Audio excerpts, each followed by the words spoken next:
did you download Grammarly?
Welcome.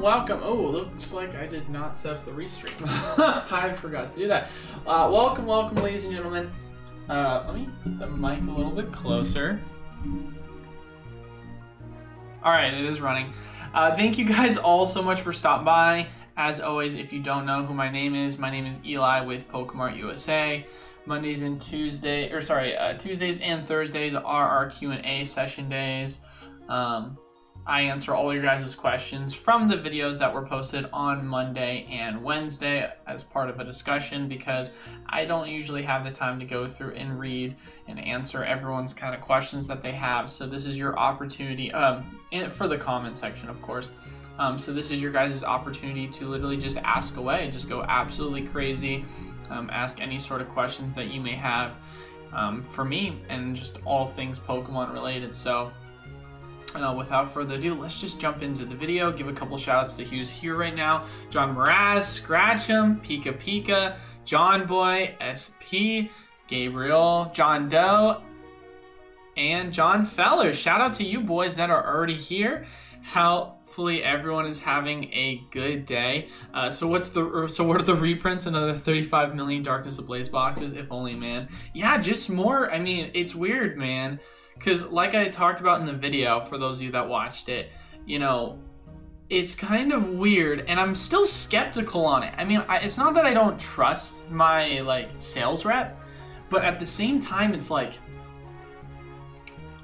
why Shining Fates? Like, that's so random that it would just be Shining Fates. Like, they just randomly said, we're going to throw more Shining Fates at you. And I don't know. I don't know, and not to mention, too, obviously they got a small supply of Champions Path, and I'm not saying that the Pokemon Company's dumb, but if, hypothetically speaking, it was a reprint for Champions Path, right? Let's say hypothetically it was a reprint for Champions Path, and it was a reprint for Shining Fates.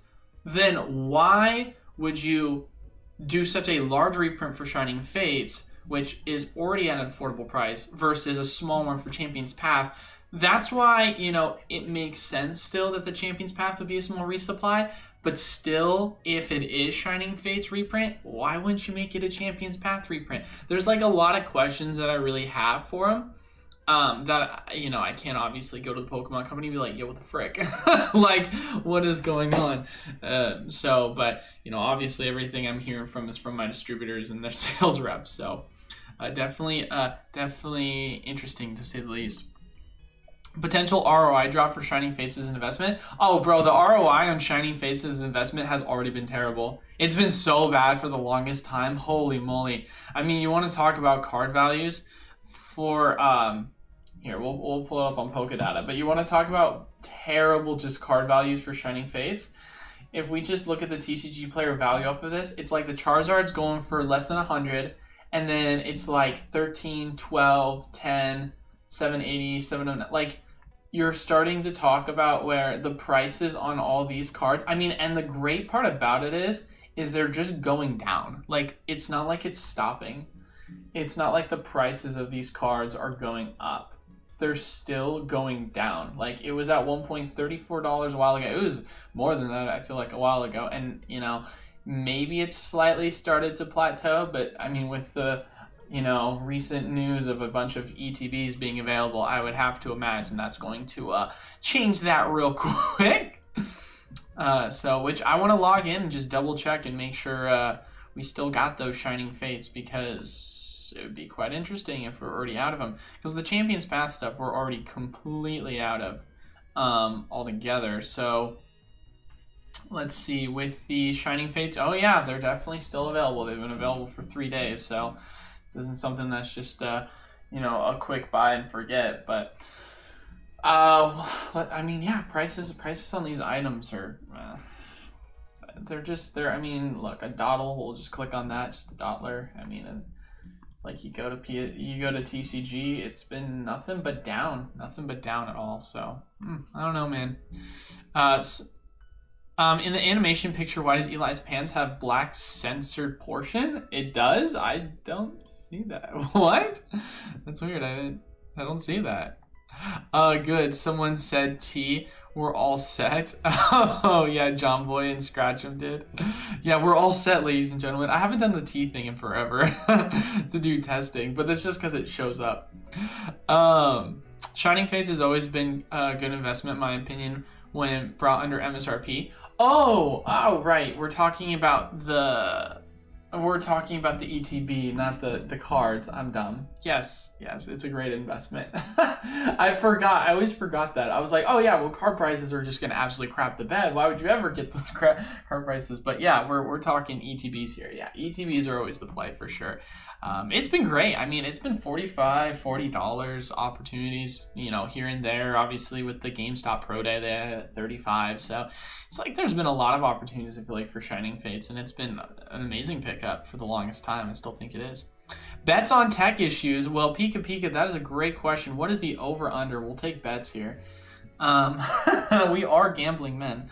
I definitely hope not. I mean, the internet right now it's on the better side from what it says. I've had zero tech issues all day, so I would like to think that it's not gonna happen, but you know, I hope we're good.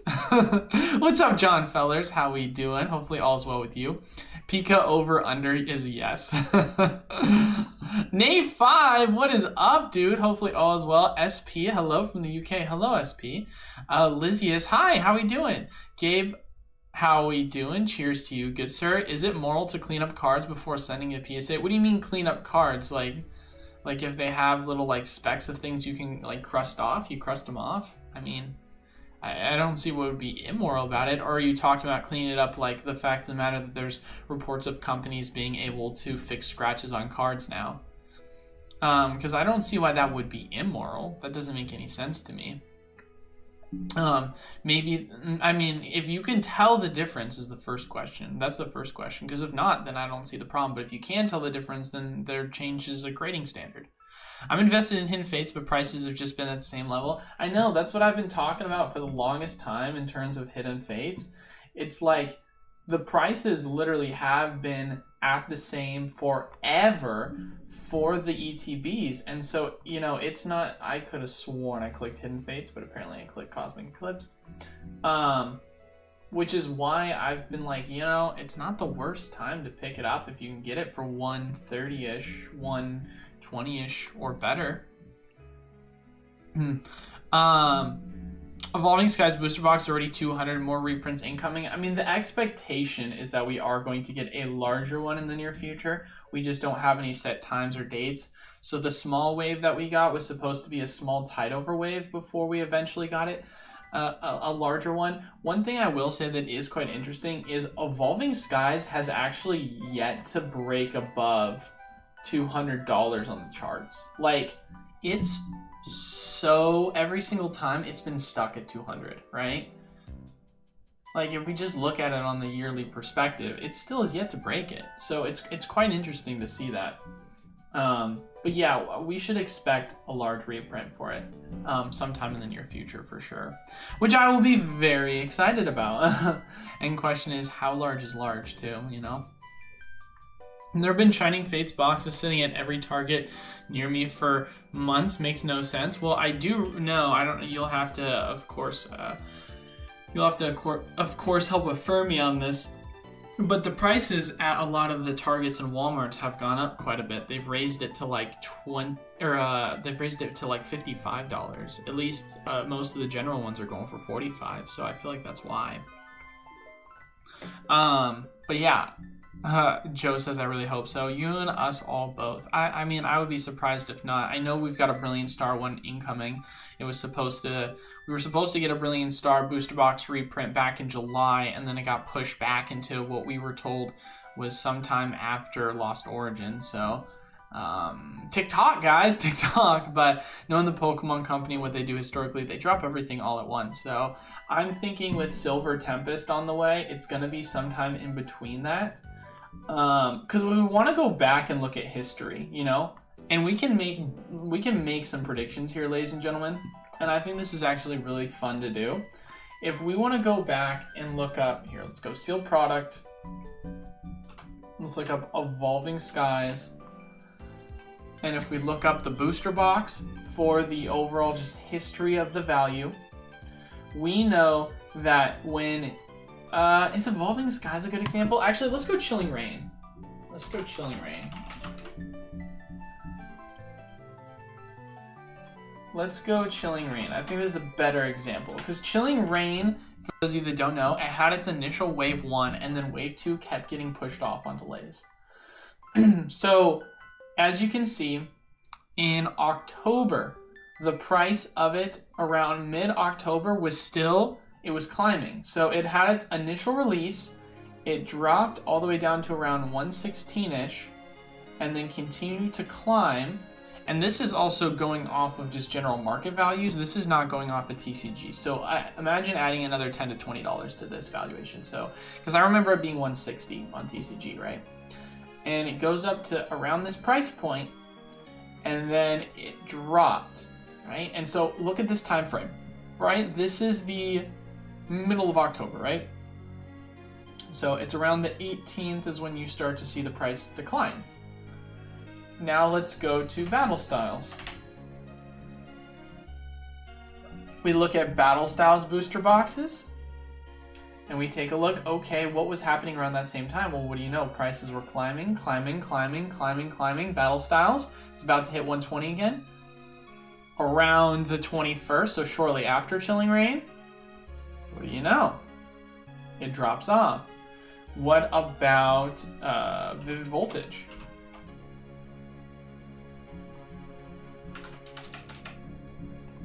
Vivid Voltage booster box. Climbing. It looks like around the end of October. So based on what we're seeing here, guys, it's going to be somewhere more than likely, if we're taking predictions, on the middle to end of October, which, going to Fusion Strike. When did Fusion Strike come out? I already know the answer, but it's November 8th, if I'm correct. But we're going to take a look. So Fusion Strike, on the other hand, when did it come out? It came out obviously around the 8th, and prices just dropped. Here were the pre-sale prices leading up to it still. But we'll look at where it dropped off. Right around that time. So, and the set release, I'm pretty confident Fusion came out on the 8th, but we'll just do a search. The 12th. There you go, I'm off. So it came out on the 12th. So all of these things really led up to Fusion Strike, and reprints happened right before the set. Well, when did Silver Tempest come out?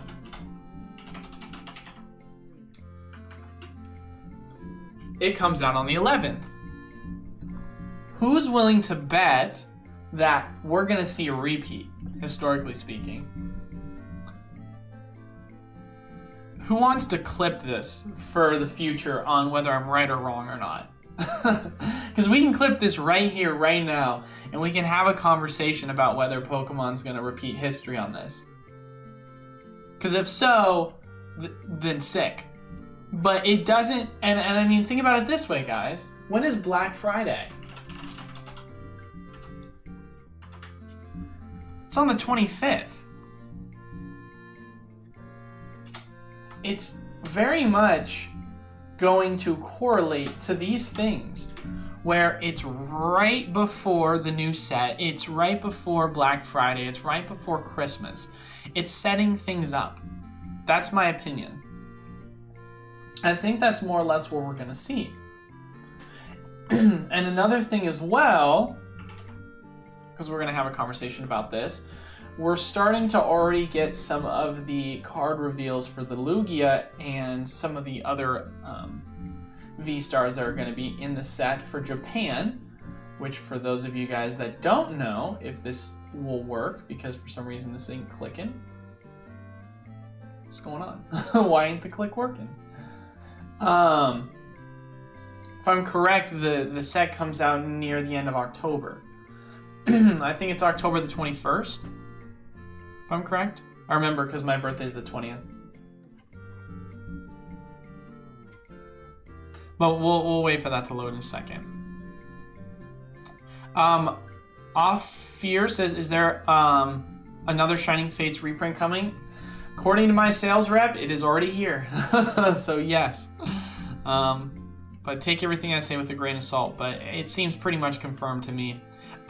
And it's weird because I usually wouldn't be speculative like about these things, but I don't know, there's something in my gut that just feels speculative. But I don't know. He said there's a large supply of them, and he said it's about the size of a reprint wave. That's what he said. So, really want to open more with my kids. It's just too expensive. I definitely feel that, Joe. The Pikachu and Zekrom Tap Team boxes are $40 right now. Are they still 40, Gabe? Because they went away for a while. They were at 60, and then yeah, no, it went away. It's no longer it's no longer at that price point. They raised it again. Trax, what's up, my guy? Hopefully all is well with you. What about the value of Evolving Skies after it gets this reprint? Is it still great? I mean, you would like to imagine. Here's my thing. I could give a crap how much this set gets reprinted, as long as it's a high demand set. If it's a low demand set, then that's a different conversation. But if it's a high demand set, you can print that thing on the ground for all I care, because the supply is eventually going to thin up. The only way it's going to hurt things is it's going to hurt cards, but I have no problem with sealed product being the long-term pickup investment versus the cards. Because if you look at Evolutions is a perfect example. I mean, as far as value goes for those booster boxes compared to the card prices, the overall value that you're seeing from the booster box is pushing $800, right? We go to the card valuation, the biggest bang of a card that you can pull is the Charizard, and it's going for $50, which is not a lot, and then the Mega Charizard going for $40. You can easily master set this set for $200, I want to say. You know, reverse hollow everything. Like, this is not a hard set. Like, this is not an expensive set to master set, you know? And that's because this set was absolutely printed in the dirt, and that's after prices on all these items went up. I mean, for a while there, these prices were even cheaper. I remember this card was going for what, 15, 20 bucks? It was even cheaper than that for a while. So, you know, printing Evolving Skies on the ground is not my concern. You know, it'll still be a good long-term investment. The question is just at what price point, you know? I've been a firm believer of 120 being your safest pickup if you're looking at it, especially considering the volatility on... Ooh, sorry, it hit my desk. Especially considering the volatility on it has been so strong to the point of where you can see real value from it.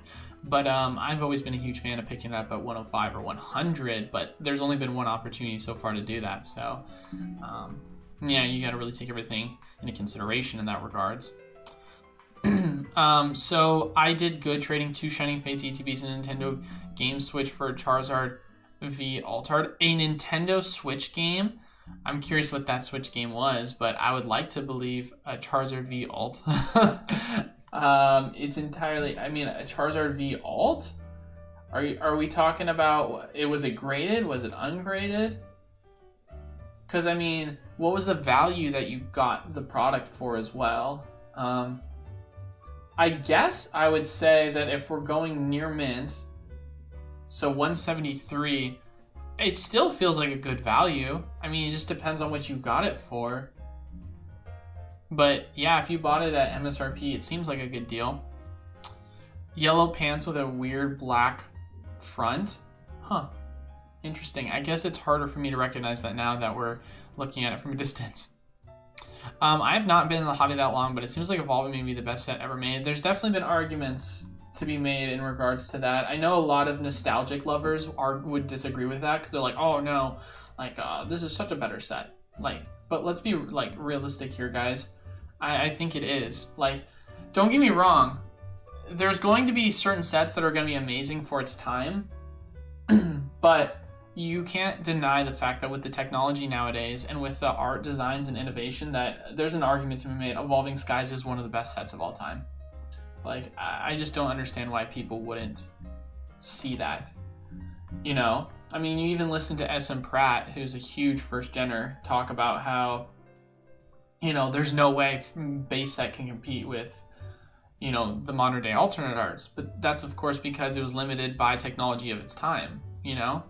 And you can't blame it for that. It's still an amazing set because it is what brought people to love Pokemon. So you're never going to slap on it. But it is to say that with technology evolving over time, there's more innovation, there's more things that can be added in, and that's going to cause, you know, that's just going to change the landscape in which we look at cards, you know? You can still appreciate certain things within their time, but understanding where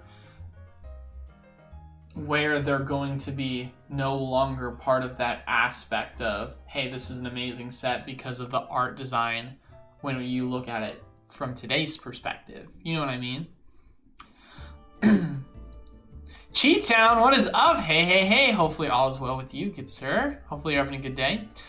You see that a bunch of Walmarts have anywhere from 2 to 6 sets of VMAX, Jolteon, Vaporeon, Flareon boxes. None of my local Walmarts, of course. Dang, that's a bummer, dude. Yeah. You know, back home in Oregon, I saw plentiful boxes, and now here in Arizona, not really much from what I've seen, but maybe I haven't checked hard enough. Even $200 may be cheap soon. I don't know if I would go with that, Joe, if you're referencing the Evolving Skies booster boxes. It is yet to hit the $200 price point on a weekly chart for TCG players, so I highly doubt it. Have you heard anything about the Evolution VMAX collections appearing in Walmart? Oh, so that's what he's referencing. Wait, I guess I have not heard anything about that. But if there's one place that we know, I want to be more active on Twitter, which is one of the most painful things I've ever said in my entire life. That just sounds like mental health needed. Sorry to all you guys that use Twitter. No knock on you. It's, what was it? Evolution VMAX? Is that what would the tag be on that?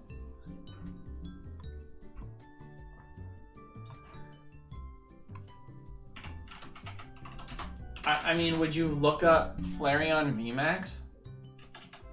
Like, what would be the tag? Maybe Walmart Pokemon? If someone has a way to find drops for me, then we can have a conversation about it. Oh, here we go. Here we go.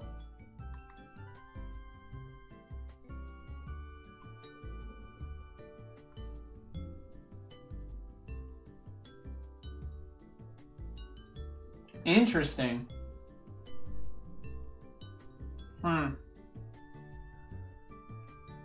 What was the tag on this? Evolution Premium Collections?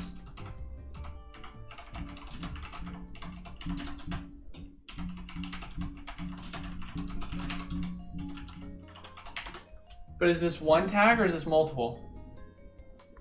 So far it's just one.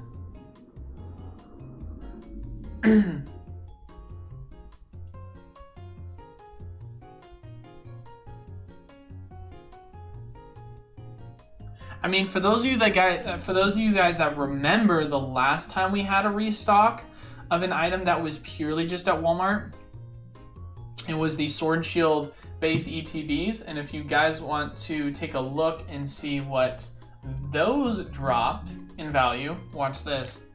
We can show you guys exactly, or at least we should be able to.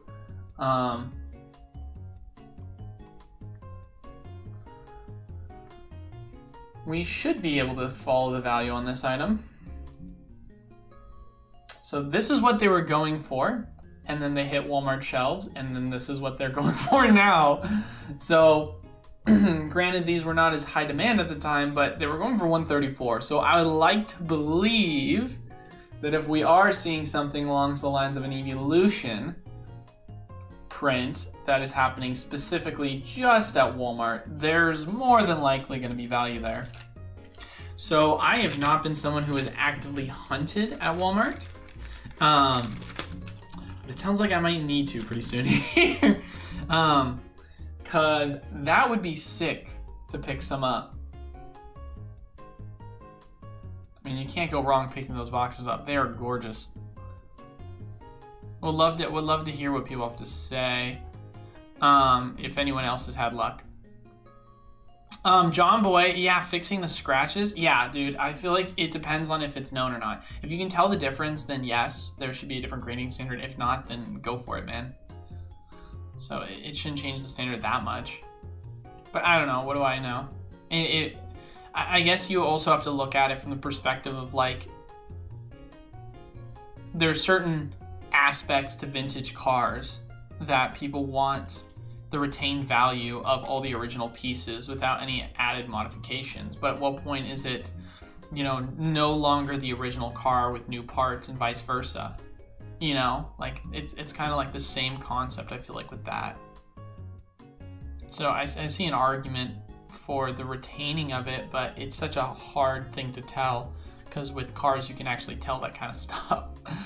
Digi finally got to join the stream. Wow, I hopefully it didn't destroy people's ears there. Well, thanks for stopping by, brother. I appreciate it. Will there ever be Pokemon cards with every evolved Pokemon Espeon card in one? Huh? Will there ever be a Pokemon card with every evolved Pokemon Espeon card in one? What do you mean? You mean Eevee card? Not Espeon, Eevee? Like one, like an Evolution card? I don't know. I mean, I wouldn't be surprised. They've done trio cards before. It's interesting. Would you change Pokemon to having a harder to pull trainer gallery but easier to pull alt arts? Good question, John. John always brings the fun questions. I feel like if you want to find the right balance, you know, and maybe I'm off on this, I feel as if the right balance for this is going to be, and I've said this before and I will say it again, get rid of the full arts for Pokemon. That's as simple as it gets. Just get rid of them altogether. Please. I hate full arts so much for Pokemon cards. And I have to specify that because people, I'm not saying full art trainers. Full art trainers are great. But I think getting rid of the full arts are the way to go. Because there are so many we'll get rid of sealed product here. There's so many full arts that I'm just like, if I pulled it, I apparently clicked sealed product. That if I pulled it, I am just really sad. And I don't want that feeling. Like this Kyurem, don't care. Don't care. Because here's the deal, man. You're saying to yourself, all right, so we've got a Rainbow Kyurem VMAX, right? Just make an alt art of this, right? Because what are the alt arts of right now? The alt arts as it stands right now, they're of their standard Vs. We don't have VMAX alt arts at the moment. We're eventually going to, kind of like we've had V-Star and V alt arts, but right now they're just standard V since we've been in the V-Star era. And so my whole point with that is, what do we have for V-Stars of cards? Specifically, if we're looking at like the Zoroark or the Giratina, we have golds and rainbows. I would much rather go the route of, we've got golds and rainbows that you can pull for the V-Stars, and we have just the altars that you can standard pull. Because when you're saying that, hey, if I get a V-Star and it's a gold, I'm happy. If I get a V-Star and it's a rainbow, I'm happy. If I get a alt art V, I'm happy, but if I get a full art V, I'm not happy, then why have them there to begin with? It feels like almost just a pain that you're having these 4 opportunities for these hyper rares, and one of them is just going to be disappointment. So I think you should get rid of them completely. That's just my opinion. I mean, really? Does anyone really care about these? I don't know, maybe it's just me, but I think you should get rid of them completely. And I think that from that, getting rid of them completely, you should just expand the alt arts. And just make it a 1 in 72. I mean, even with Evolving Skies, I feel Evolving Skies did a really good job, you know? Obviously, they still had those full arts, which I'm not a fan of, but they still did a really good job at having a plentiful amount of alternate arts, which I enjoyed. I do enjoy that there's a lot of them. But there is definitely a balance of overdoing it in terms of you can still pull a lot of these full arts, which I feel like there's too much of. So get rid of the full arts altogether, and then if you honestly want to, you can start getting rid of rainbows. I mean, that's really up to you on what your guys' thoughts are and whether you think rainbows should go or not. Because right now, if you're talking V-star value, V-star is at least everything gets a rainbow V-star, but not everything gets a gold V-star, you know? and I kind of like the gold V-star designs more. But at the same time, are you overdoing it by making everything a gold V-star as a main pull instead of rainbows? You know? I mean, the white borders make it a cool aspect of the design, but so does the white and gold, you know? So it's kind of a hard one to necessarily say, but yeah, if you're gonna go the balance route of getting rid of the full arts, I feel like you have to also get rid of one of the others as well. Because that way, if you pull a VMAX, your main VMAX hit is gonna be either a gold or a rainbow, right? If you pull a full art, it's gonna be an alternate art, right? That's where the balance, I think, needs to be.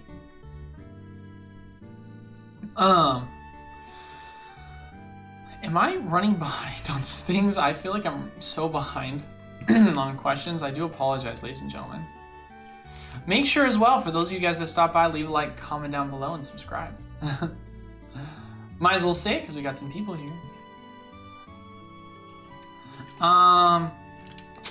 Where are we?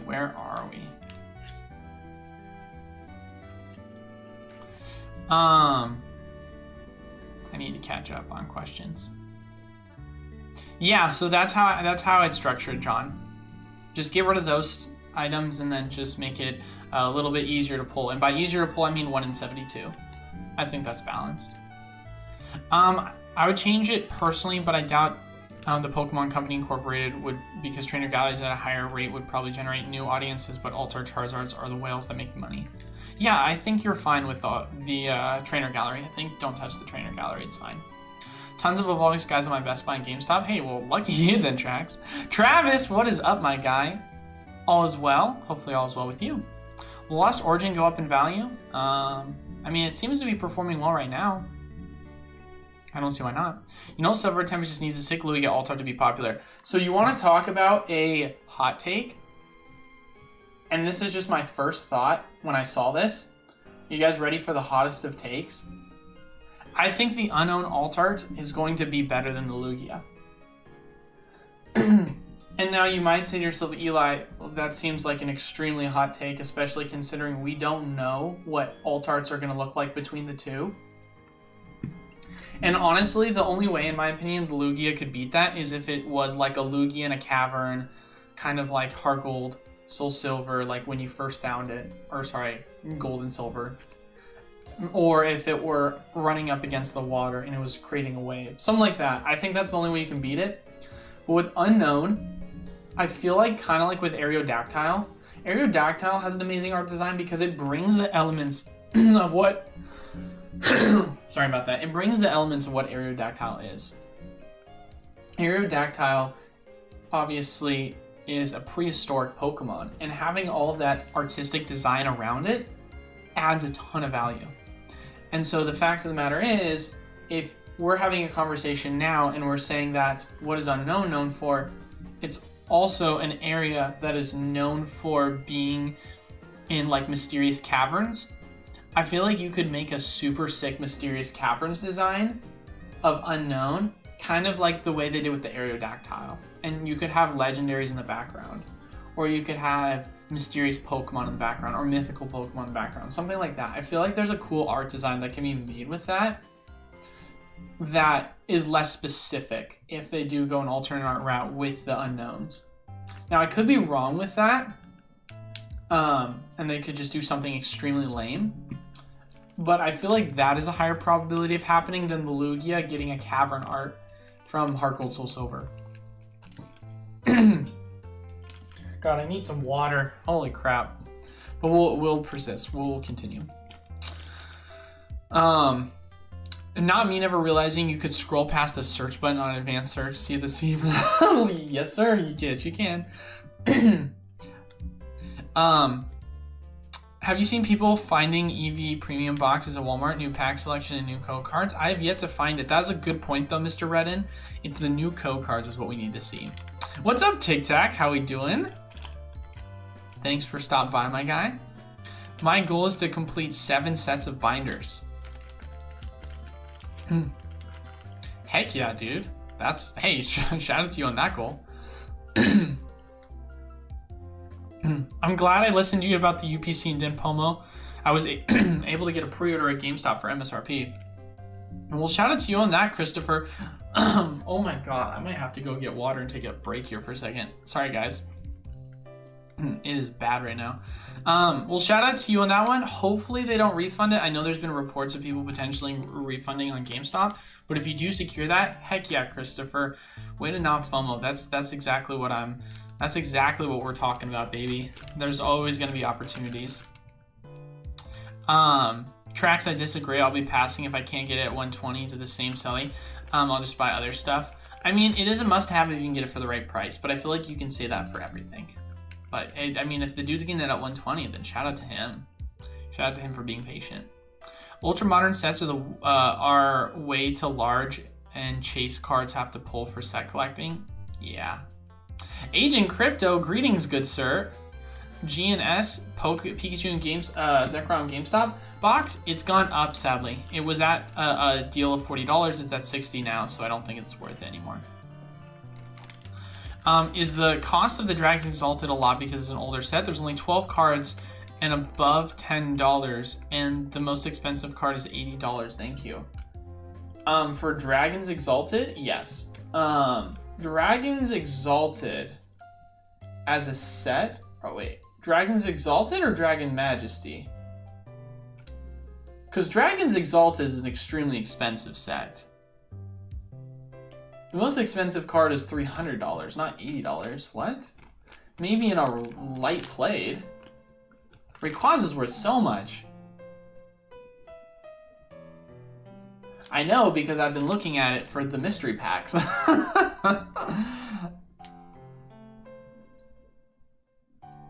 Uh-oh, did we lose the stream for a second?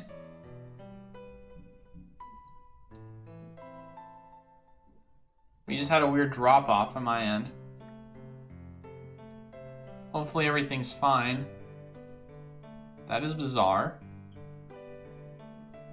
Oh, we're back. We're back. Cool. Yeah, no, because I've been looking at these for the mystery packs.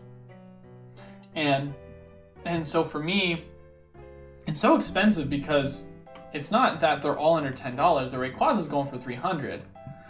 I don't know what condition you're referencing, and if you look at the other cards, 137, 88, 83, I don't think you meant Dragons Exalted.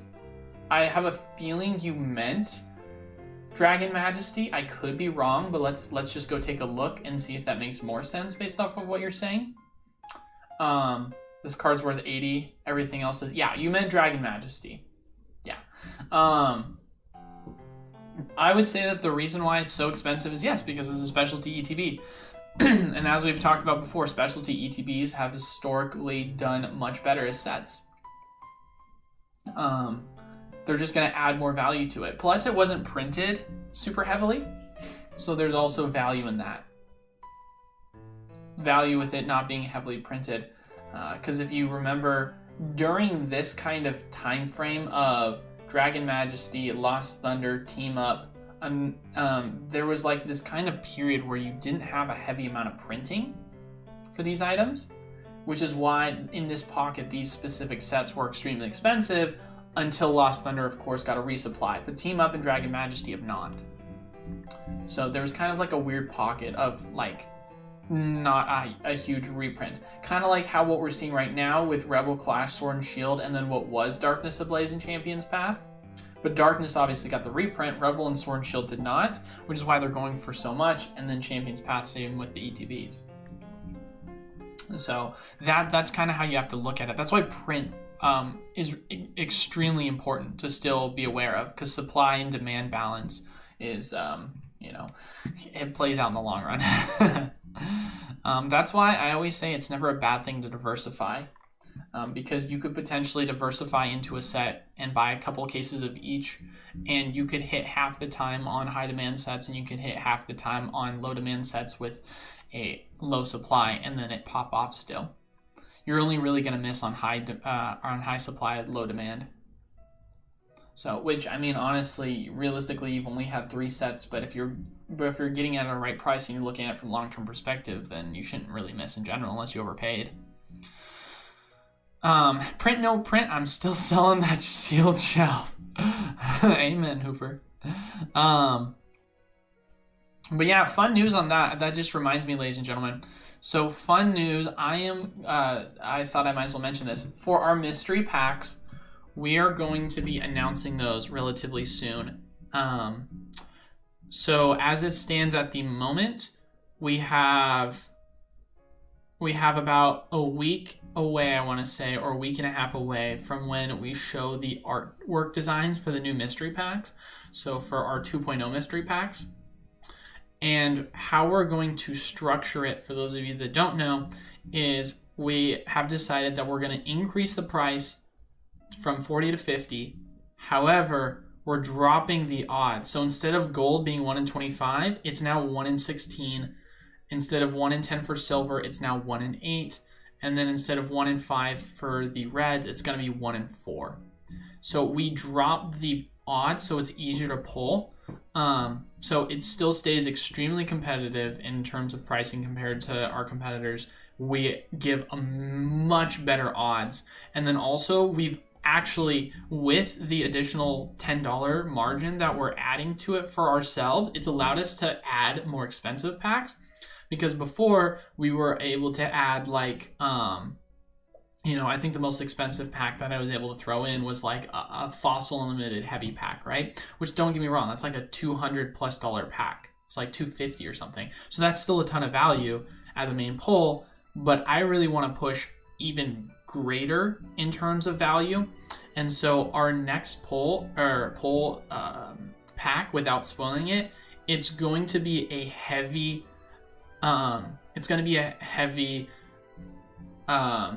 holy crap, I'm having a stroke. It's going to be a heavy EX Power Keepers pack. So that is going to be the new main pull. And for those of you that don't know, that card's pushing that's pushing $400 for a heavy pack. So these are, of course, the main pulls you can get in the set. I'm extremely excited about it. Power Keepers was one of my favorite sets as a kid for the EX era. So having that be a heavy is one of the main sets. And it's so funny too, because the way the pack is when we received it, it's got like the curve to it, so there's a big hollow in it. Like, I wouldn't be surprised if there's an EX in it because the way it curves, kind of like how with certain hollows from base set. It has the holographic bend to it, which is cool. Not like it's like not that prevalent, but it's prevalent enough. So I'm really excited about that. But yeah, we're gonna be increasing the pack values across the board on what we're able to offer. Because in my mind, and I'm talking this out loud and being transparent with everyone. In my mind, if we're going to be offering value for mystery packs and we're increasing the value by 10, you're not getting the same value from a red as you were before, right? Because if you're saying the value of a red pack at the time was an average of, anywhere between, you got a $10 or $15, that now goes from, hey, I pulled a red, I made my monies back, versus, oh, it just went up by $10, I'm losing $10. So we want to make that adjustment to the point of where before of just getting, Burning Shadows, Lost Thunder, Cosmic Eclipse, Hidden Fates, we're now looking at red being Hidden Fates, Evolutions, Ancient Origins, like all those like $15 to $20 pack ranges, so that we can even increase the value exponentially more for the lower tier. So you're getting more value out of it on the just greater scale. So it actually ends up being of benefit even more. And so I'm really excited about it too. So it's gonna allow us to have more value for all of our packs. And I think you guys will really enjoy it a lot, but I don't know, I could be wrong on that. So we'll make sure to make the announcement when those go live. But yeah, I'm excited about it. So we should have the art designs for that sometime in this future. Shout out to Trax, pulled a full art trainer Rayquaza from Evolving Skies. Heck yeah, man. That's worth every penny. Oh shoot, I didn't know deals went away so fast. Yeah, man, I was thinking about picking it up, but I did not, because I'm spending all my money on packs for the mystery packs. So I am, the capital has been tied up. How do we grow the market size for Pokemon? I think that you have to expose. First and foremost, Pokerev is doing an incredible job. So shout out to Pokerev. He's doing everything right. In terms of how to grow the market, you have to bring in new people into the market. You can't have people that are already in and expect them to help grow the market. It has to be new people that you're bringing in to a new aspect or a new sector. And so the best way I think of going about and doing that is making it feel a lot more kid-friendly, family-friendly, really pushing the kids into the hobby more. And I think that's what Pokerev's doing an amazing job at from an entertainment perspective. And I think the fact of the matter that the Pokemon Company is really pushing that with the, they're really pushing that with the Halloween packs. And I really love that. And I think what the Pokemon Company could continue to do with that is really push on doing heavy reprints on sets, because I think what matters the most is you get yourself cheap cards for the kids, and then if you're a like older long-term investor type, your value for opportunity long-term for sealed will still be good. I think that's where you find that balance where you can make everyone happy, because then people can, you know, you've got overprinted sets, high demand sets, of course. You're able to get all of the cards for cheap, and you're able to have it as part of your collection for display. Cool. Doesn't affect anything if you invest long-term in sealed, because sealed's going to get opened. It's deflationary. It's going to retain value over time, especially if it's high demand. It'll go up faster. Cool. So you can get that balance, as well as having innovative ways to bring kids into the hobby, whether it be through the card game, whether it be through the trigger trade packs, whether it be through influencers like Pokerev. Like, you have to really bring that kind of influence to where the parents are going to get involved with their kids. That's what I personally think. Because I think you can only, and now maybe I'm off on this, but I think that your target demographic is going to be a lot of parents that grew up playing Pokemon these days that are going to want to share it with their kids. And so if you can get a double dip on the demographic, because I know a lot of parents that played Pokemon growing up as a kid, and they absolutely love what is going on in Pokemon right now, and they love experience that with their kids. And so I feel like that's the future. So that's how I think you grow it. Jason K, what is up, my good sir? Thank you for stopping by. There are a lot more posts on Twitter about the EV Premium, but I don't know what the tag is. Many people have been getting them. Interesting, we'll have to search it. Heyo, what is up, Plebosaurus? How is everyone? I am doing not too shabby. How about yourself? Hopefully all is well with you. I don't think they'll reprint the Evolution Premium Collection boxes at a high scale. Probably 1 to 2 waves. And each Walmart only gets 2 sets each. Have you found any, Skippy, in Redmond? Have you found any? I would love to see if you found any in Redmond or Bend. I haven't seen any of those collection boxes around my area. Went to Walmart looking for Evolutions and saw Sword and Shield base set. Sounds about right. Boxes, no ETBs. Man, so no one's finding them, it looks like, right now. UT Long says, hi Gigi, hi UT Long. From what I hear, I only saw Walmart got a handful of boxes. I checked 3 super Walmarts and no luck. Dang. Get rid of rainbows? I see that argument for sure, Derek. I like to get rid of regular Vs, but the kids love them. Yeah, I think regular Vs, I don't think you get rid of that. I don't think that's the play. I think you have to keep the regular Vs because you need those for the competitive. Because if you get rid of regular Vs and that just makes the pull rates harder for everything, it just really destroys the balance. Because you want that balance to be that, hey, you can get the Vs, so if you want to just play the competitive game, you can play the competitive game at a cheaper scale. And if you want to collect more, then you can collect the more expensive ones. But if you get rid of that, then it really kind of destroys the balance of the competitive versus the collectible. And then the Pokemon Company just increases the pull rates of the alt arts and other cards to the point of where they're extremely easy to pull, and I think that just ruins the balance of it all. I actually like the full arts. Get rid of rainbows. Everyone's like, rainbows, rainbows, get rid of them. I agree, get rid of the full arts. This is especially true with Lost Origin. You see the gray borders and thinking, dude, the biggest tease of all time is literally opening a pack and seeing the borders and just the utter disappointment that it's a full art and not an alt art. Absolutely can't stand it. At least with rainbows, I know I'm getting a rainbow or a gold because you can see the borders are more shiny. Everyone I know loves the full arts. Sword and Shield full arts are nice compared to Sun and Moon full arts. I'd rather get rid of the regular V cards and the non-holo rares. Right, but you have to still look at it, man. From if you're getting rid of the regular Vs, you can't do that because we're talking like I just explained. So, I mean, you understand. I grew up with the OG EX era. Heck yeah, baby. Red Leaf Hunting, hello all. Hello, good sir. How are you? True, they do. They have too much going on. I think they need to simplify set ups a little bit, make it easier. I agree. Say bye to full arts. Yes, rainbow is trash. So you keep goldens, maybe make silver text to replace the rainbows. Yeah, silver, gold, or hollow borders would be nice. I hope they get rid of.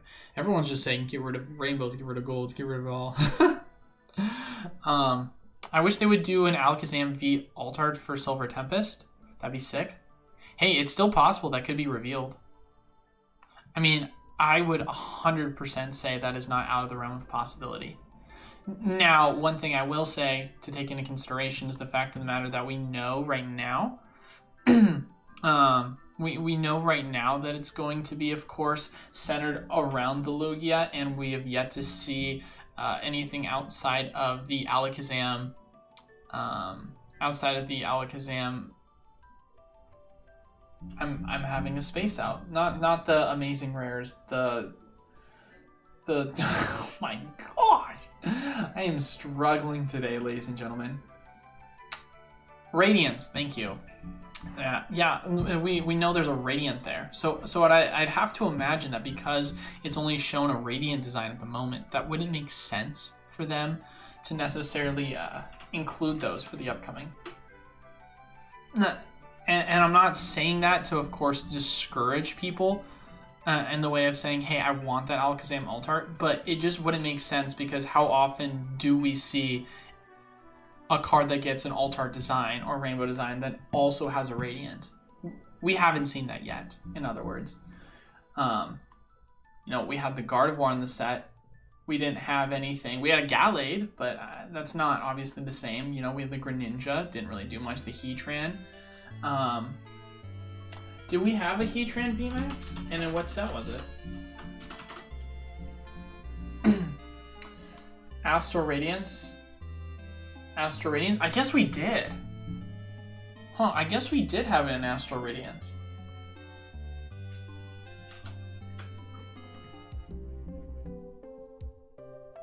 Hold up, wait a minute. I might take back everything I just said. It wasn't Astral Radiance.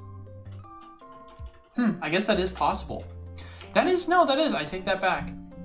We saw with the Heatran. But did we see that with the Greninja?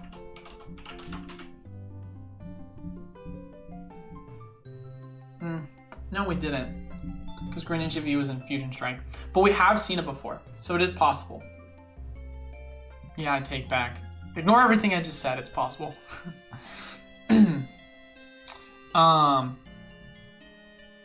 I wish in B4 someone comments on how Eli pronounces Aerodactyl. How is it pronounced?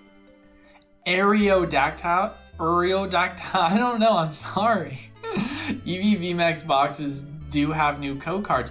Hey, that's good to know. So it does mean there was a resupply or a reprint. That's huge, man. That'll drop prices.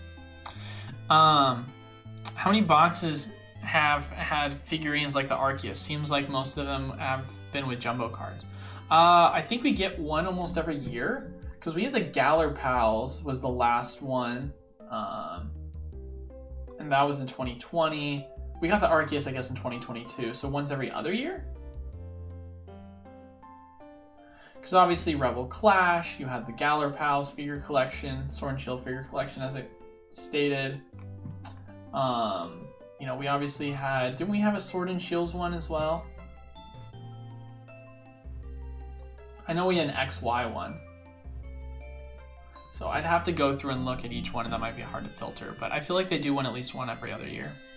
Also stated 2020 on the box, so appears to be a reprint. Yeah, so then it has to be a reprint. There's no way it's not at that point. I mean, the first ones came out in 2021. Right? No.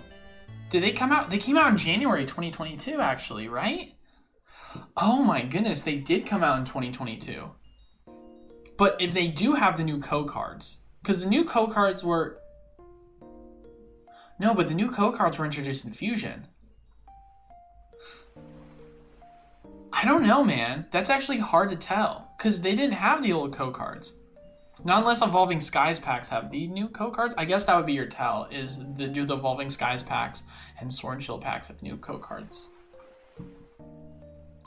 I'm looking at Pokédex for Dragons Exalted.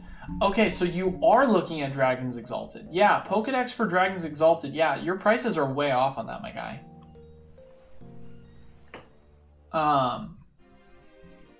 This is an expensive set. This is an extremely expensive set. For obvious reasons, in my opinion. First Mew full art, Giratina full art, Ho-Oh full art, Rayquaza full art, Shiny Rayquaza, Shiny Serperior, Ranunculus, Crocodile. Lots of love in this set. Sick set. Yeah, for 120 for sure, Zard is a buy. I just don't agree with paying above SRP for new product. I feel like it's a shame. Yeah, I get that. No, I definitely get the take on waiting, and that's why I tell people to be patient on it. You know, too many buying at those prices. What pack selection is in the reprint? What I've seen is the same. Interesting. What do you think is a better long-term investment? 3 Brilliant Star ETBs for $100, or 2 Brilliant Star PC ETBs for $50? That's a great question. And I couldn't tell you the answer on that, Christopher.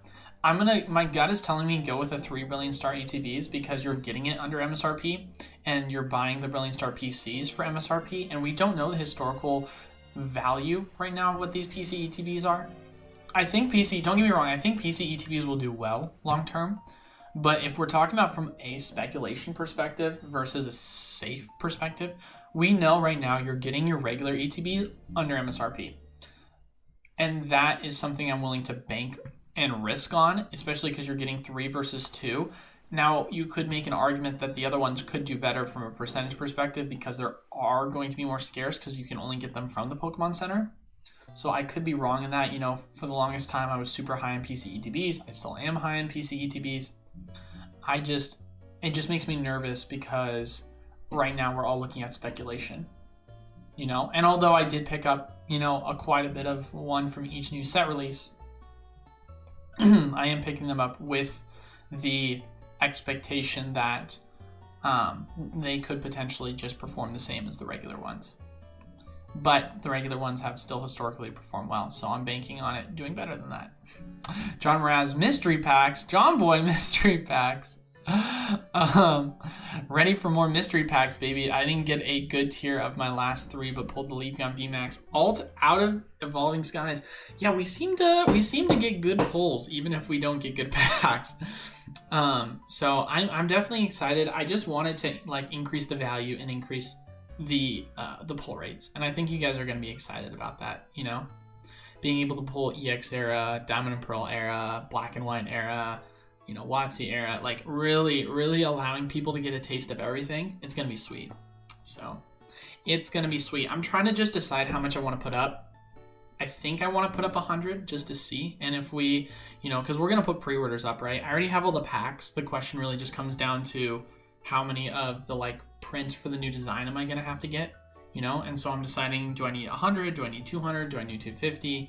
So I think we'll do 100. If it sells out immediately, then I'll push it to 250 because I came prepared in case it did push in value. So we'll have enough for whatever regardless. So, but yeah, and same thing as always, guys. You know, everyone's gonna come with an Evolving Skies. So you're always gonna have that value. So yeah, really trying to keep the quality the same. in terms of the base packs that you're getting. Of course, we're increasing the value that you're getting with the extra packs. So, but I'm excited about it, man. Ready for more heavy EX power keepers? Oh yeah, baby. Oh yeah, I'm excited about it, dude. I am excited. Here, I can tease it. I can actually tease some of the packs if you guys want to see what we got. Hopefully this is right on my screen, but so here's the EX Power Keepers pack. I don't know if you can see it. It's kind of slight. It might be hard to see in the camera, but there's like a slight bend to it. You kind of feel it more. Like if you look at it on my hand, you can kind of see the bend a little bit on it. It's very slight, kind of like a hollow bend. So this bad boy might have an EX in it. And then as far as other pack value, like I said, we're going to be adding more Ancient Origins to it. We're going to be adding a lot more other expensive packs. We've got Boundaries Crossed, we've got Majestic Dawn, we've got Plasma Blast, we've got Plasma Freeze. We got some Hard Gold Soul Silver packs. We have got a lot that we're going to be throwing. We're going to have a ton of diversity in these ones, and I'm excited. So please understand, ladies and gentlemen. Also, we got a ton of Phantom Forces as well. So please understand, ladies and gentlemen, that when you look at the mystery pack art designs and you're like, hey, I only see that I can pull these 4 or 5 packs displayed, that is not true. That is just sample packs of showing what you can get. But there's going to be more than that you can also get as well. That'll be a value, right? We're just showing the main ones that are going to draw you in, because those are the ones that we're going to put in the most, but you'll still be able to pull some other good ones, right? So for example, we could show an image of the EX Power Keeper, the Majestic Dawn is the main one, and then a couple of other packs the Fossil pack that we always show, and so on and so forth. But then also as well, you could potentially get a Legends Awakened pack, or you could potentially get a Triumphant pack. So we usually try and just make it show one of each era, just because we want people to know that you can pull one of each and every era. But you're going to have a lot of opportunity for really good stuff. So I really want to push. I feel like for the future, if this does well, what I really want to push is I want the Silvers pack to be incredible. I want them to be sure, it's exciting that you get Plasma Freeze, because it's like a $60, $70 pack. From a booster box, which I got 36 from a booster box, baby. So there is a lot of excitement in terms of that. However, I want that Dragon's Exalted in it. I want that, legendary treasures in it. I want all these amazing black and white era ones. I want Plasma Storm. I want there to be a ton of value that you guys will have fun doing it when it comes to opening. So, but I pulled the Aerodactyl alt art yesterday, but it's off center. Would you sell it now and get a good price? Yes. Not financial advice, not a financial advisor. If it is bad in terms of being off centered, I would definitely get rid of it. Jason says, I pulled a heavy fossil pack last wave, so I'm hyped. When you say you pulled a heavy fossil, is that the one that we opened and pulled the Gengar, or is that the most recent one? Because I did put 2 fossil packs in for this most recent set. So you could have potentially pulled a heavy that time too. I remember someone did message me about their fossil that they pulled. Can you show us what you got on those shelves, boss? Nothing super exciting. It's mainly just Diamond and Pearl era stuff, because I'm a huge Diamond and Pearl era fan. So it's organized by era, by each of the theme decks, and then in the front are Pop 1's PSA 10 reverse holos and holo cards. So I have my PSA. I'm gonna do a PSA video actually pretty soon here, because I have a ton of potential Pop 1's I could be getting coming in the near future. In the LGS, want a big ghastly hanging statue that's smoking coming out of it. I'm looking into something. Hey, that'd be sick, John Boy. So for those of you that are wondering about our LGS, that's going to be opening on opening week is going to be the week leading up to Halloween. And so our kind of whole design on how we want to run it is we want the LGS to be very much Halloween theme, and we want it to kind of correlate to that. We think it'd be a really cool design. And so that's kind of when our hard open is going to be. We're going to have a soft open technically 10 days in advance, but we want the hard open to be of like what our plan is. We're going to be basically one of my partners, his daughter is in elementary school, and he's going to give her like hundreds of the trigger trade packs, and we're going to hand them out with our business cards to all the kids in the school to let them and their parents know that, hey, we're going to be opening up a new Pokemon friendly store, and come check it out. So because we really want it to focus on family friendly. That's what our kind of main push is for the store. With PSA a bit cheaper now, how feasible is it to consistently make money sniping mint cards and grading to sell, keeping in mind that they are to be considered stricter with grading lately? I have no clue if they've been stricter with grading lately. I haven't obviously seen that. Also, what tips do you give someone looking to start doing it? My tips, it's pretty simple. I mean, you have to look at it this way. There's really two things to consider. One, right now, if you have a membership, $22 is the current bulk price. Is that something you're willing to buy now, or are you willing to wait for in case they do a special where they drop it to 18 or 15? Because the PSA has announced and said that they do eventually intend to make it that bulk pricing goes down to 15, and then you'll have specials be at around 12. That's kind of what their goal is. So are you saying you want to do that now, or do you want to be patient and save yourself $3 to $5 of margin each and every time? Now, with that being said, here's the next most important thing to consider. When sending in your cards for grading, look at cards that have a really good 9 to 10 spread. Look at the cards that you know that, hey, if I pull a 9 and I know that this card has a shot at a 10, but I pull a 9 instead, right? Unsurprisingly, or surprisingly, how much is that going to change things for me? Because if you're saying that, well, I bought the card for $80 and the 9s are going for 75, why would you do that? You're losing money if you don't hit that 10. And even then, the spread on a 10 could be terrible. Versus if you're saying to yourself, well, I'm buying it for $80, and if I hit a 9, it's going for 150, and a 10, it's going for 500. Well, your value you're getting out of it is so much greater, because even if you hit the 9 hoping for the 10, you're still going to make your margin on it. So that's what I would say is really important. So understanding your margin on 9s versus 10s, always banking on 9s. You're shooting for 10s, but you should always play the game of banking on 9s, because that's just the safe way to think about it, because you never know. There could be something you missed. And so being very smart about that when you're talking about trying to flip cards.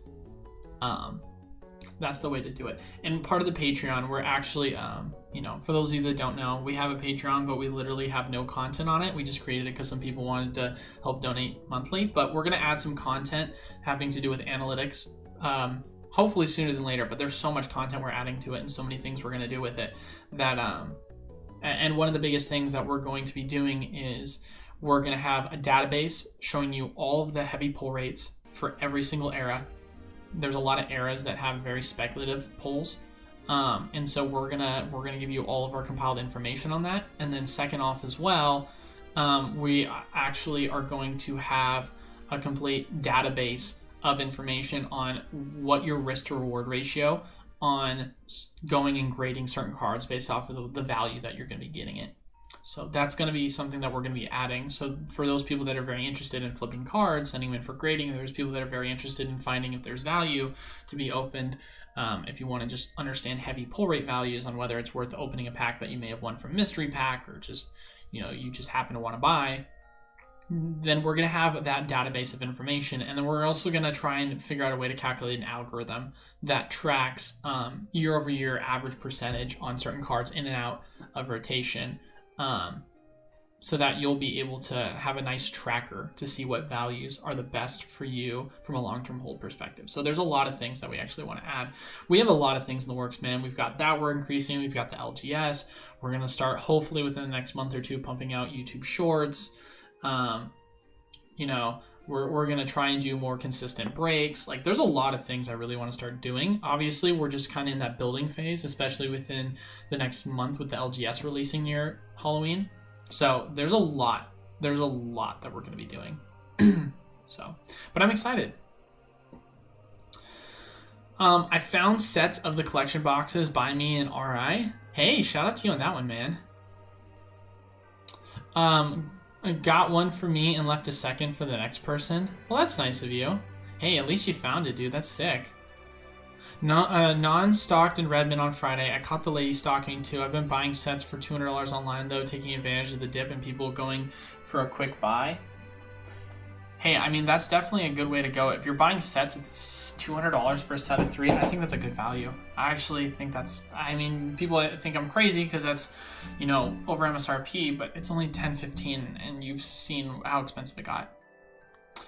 With the brutal lost, brutal in all caps, with the brutal lost Dolgen pull rates, do you think the Giratina will hold or go up in value and price? Aerodactyl fell a bit, but is still holding much higher than the release. That's a great question. I would like to believe that we got one wave for Lost Origin. And we have no clue if there's going to be any in the near future. If we're not seeing a drop for this card now, which we are currently not seeing, I don't see why this wouldn't keep going up. Or at least go sideways. Like, obviously the Aerodactyl's kind of cooling off because it just went up 100% in a week. But in terms of the Giratina looks like it's stabilized. It's hard to tell for now, but I would imagine it's either going to go sideways or up. There's nothing that compels me to say this is going to go down based on the fact that it's shown extreme amounts of strength after people know the pull rates. And so that's something that's definitely, that's something to definitely consider in the future in terms of, you know, because it's always weird, guys. You know, I always have been a fan of saying, wait, be patient, we play the waves. Right now, there are no waves anymore. So your strategy has to be to adapt now because, and it sucks, but now it's no longer play the waves, it's now play the print size and play the pull rates. Because if you say to yourself with the Aerodactyl, right? Or we can go with the Giratina and look at that. If you had gotten in at the low, which was on the release date, you would have made, what, $70 in value? And if you had gotten, obviously, into the Aerodactyl, you would have doubled your value. So it's like, but is it smart to buy on day of? Because you have a bunch of people trying to sell immediately and make value? Historically speaking, it's not been. But right now, with the way in which the market's shifting and there's only one print so far for each new set and the pull rates for this specific one are low, you're now having to question yourself and play this game. You know? It's hard. It's hard. Now, do I think long term this will eventually go down because there are going to be more reprints and the Pokemon company is going to make adjustments to this? Yes.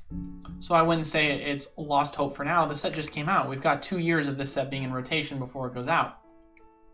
So I'm not worried in the slightest if you're trying to look at this. I guess the question you have to ask yourself is, how long are you willing to wait to buy this at a cheaper price?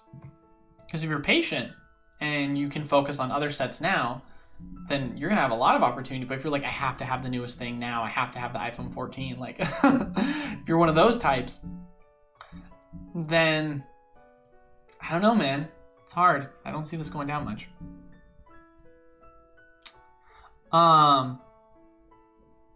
What are the changes Silver Tempest comes out with 5 legendary birds, alt arts, Lugia, Ho-Oh, Moltres, Zapdos, Articuno? Very low. Very, very, very low. And the reason why I say very, very, very low, and I could be off about this, Lugia alt art seems likely. Unknown alt art seems possible, but I don't know if it's likely. But here's the question. With this set, right? Dark Phantasma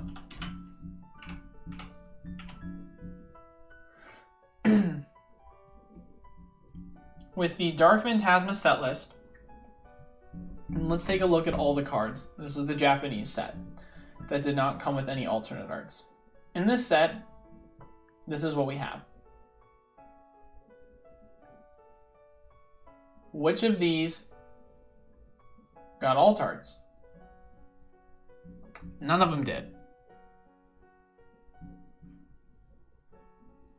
My thing is, I don't see that being something that happens where you're going to see an alt art for the Ho-Oh.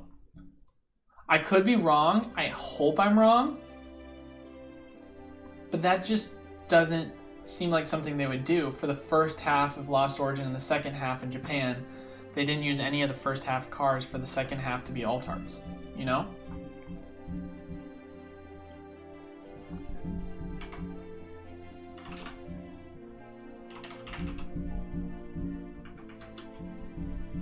Space Juggler, right? So the Space Juggler set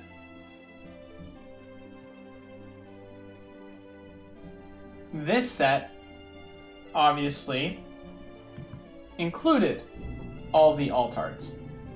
We know that, right?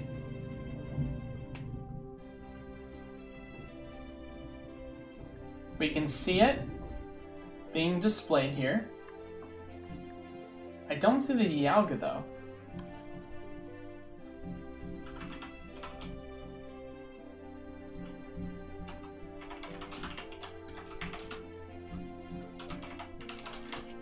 I don't think there were, for Time Gazer, I don't think there was a set list revealed that showed alt arts. I could be wrong on that. Okay, so it did have alt arts in this set. But it was only 4 alt arts in the set. It's hard, man. I think unless you have the alt art already revealed and it's going to be in that specific set, I don't see an argument for why they're going to be including a Ho-Oh alt art. That would be the first time they've done that. Obviously, we're still in new territory, so it's entirely possible they do something like that, but it just doesn't make sense to me why they would, based on what we've seen. I would love it if they did that, but it just doesn't make sense.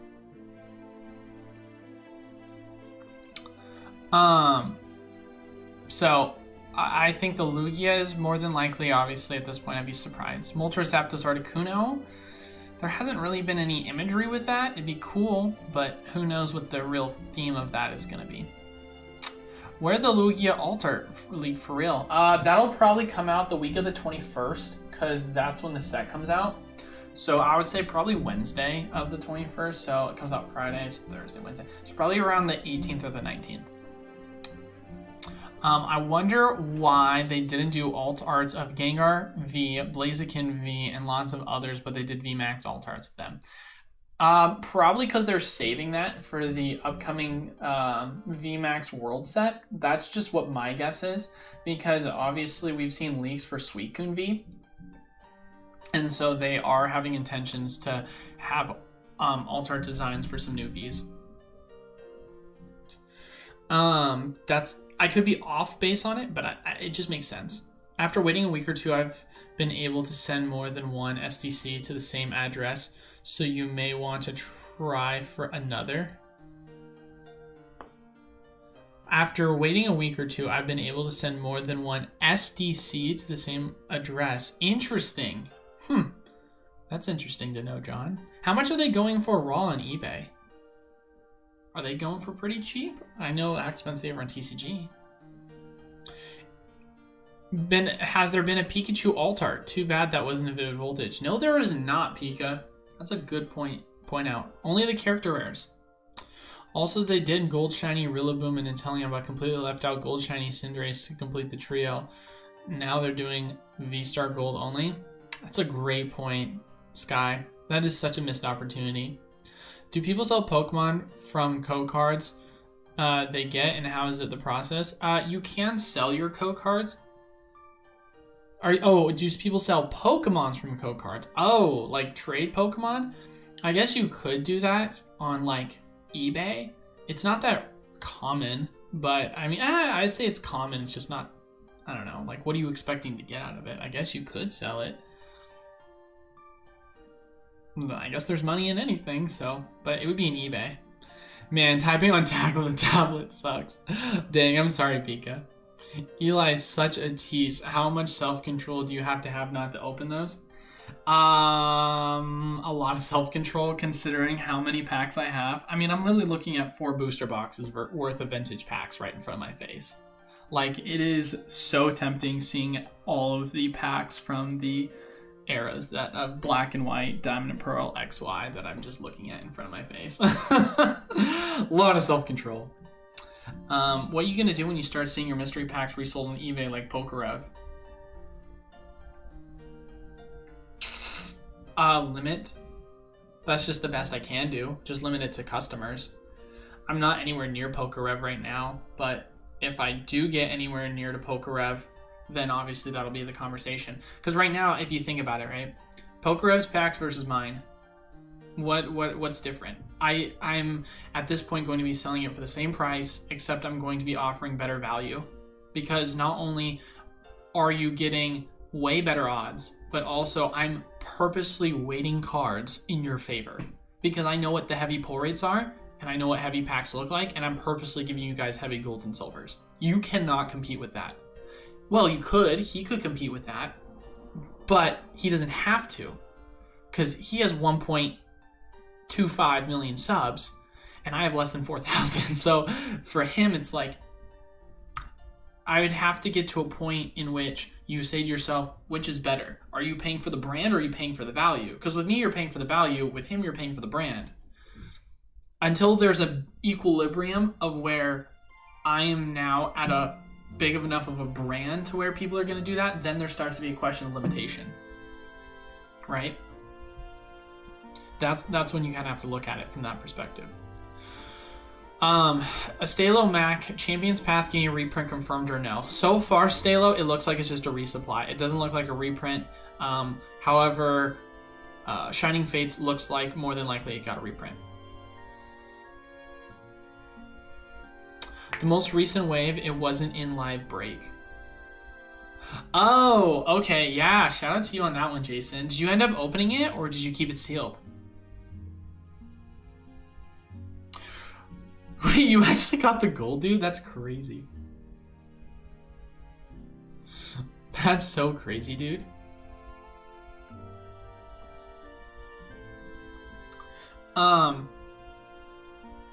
Champions Path is at 40-ish. Is good, but if they do ever, kid wants that Rainbow Zard VMAX, I am, whoa, that was a Champion Path at $40-ish is good, but if they do, every kid wants the Rainbow Zard. I'm really confused. What is that 40-ish? Lost Origins didn't to begin with, but really drawn to it. Trainer Gallery is strong. Yeah, they've got a really strong trainer gallery for sure. That's the value that you're getting out of Lost Origins. Silver Temper's pre-sale price right now is a lower than I thought it would be. Well, that's the thing, Koga. Not financial advice. I am not a financial advisor. But let's go take a look at eBay and let's look at Silver Tempest. Remember what I had a big conversation with you guys about not that long ago? What was the biggest thing that I talked about in terms of overall value that you could have gotten when playing the wave for a set such as Evolving Skies? For those of you that remember Evolving Skies pre-sale prices, Evolving Skies pre-sale prices going all the way back to it, you could find booster boxes for around 110 or cheaper. Look at what happened shortly after that when cards got revealed. Here's the deal, guys. Silver Tempest, I mean, let's go back and take a look at Brilliant Star. Brilliant Star will be another good one. Brilliant Star booster box value.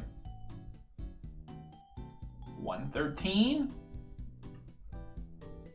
Went up to 170 on TCG Player. So don't be, I wouldn't look at this chart. You're able to get it for around 110, went to 170. Silver Tempest, a Lugia set. I don't know, guys. I think, and this is not financial advice, I'm not a financial advisor, but I think the risk to reward at buying a Lugia set for $97.50 is there.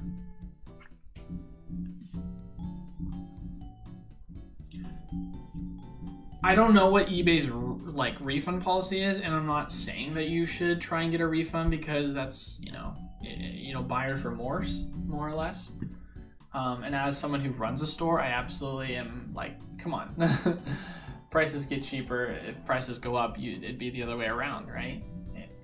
But at $97.50 for this set, that sounds like a good deal, man. And so for me, I don't know. It does seem like it seems like a miscorrection. I don't think it should be that cheap. That's just me though.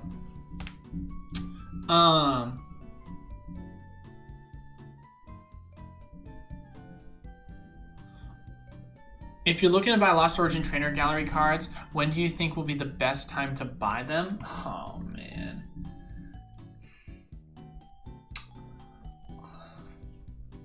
I used to love these questions because they were such easy answers, and nowadays they're such hard questions. I hate them.